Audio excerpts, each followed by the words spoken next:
My name is Sandra Mathison, and I'm the Executive Director of the Institute for Public Education BC, and also a Professor of Education at the University of British Columbia. The Institute is an independent, non-profit organization that provides high-quality information and leadership to build a strong public education system for British Columbia's children, families, and communities. We believe that public education is essential to a strong democracy. John Ralston Saul wrote, "Any weakening of universal public education can only be a weakening of democracy." Too often, confidence in our public schools is undermined. Politicians and policymakers must be defenders and advocates for excellent public education, the bedrock of a democratic society.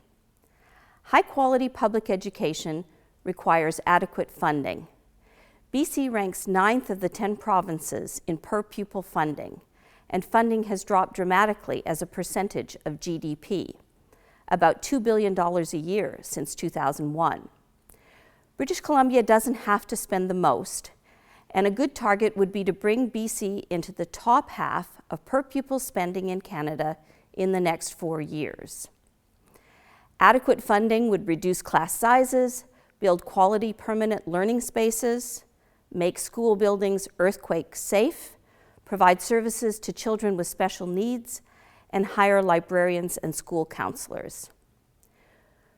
We need to stop spending public dollars on private and independent schools. Parents have a right to send their kids to private schools, but tax dollars should not fund them.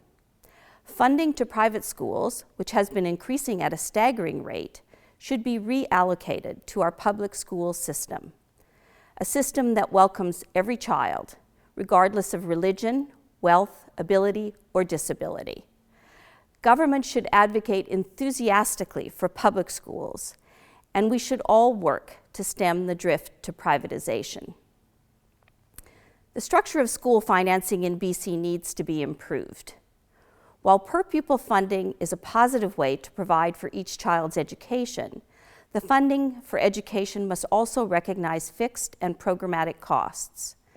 Physical plant expenses are not simply a matter of enrollment, and some initiatives, such as programs for First Nations students, adult education, special education, English language learners, and LGBTQ students, require targeted funding. Thoughtfully, adequately funded public schools are an investment in British Columbia's future.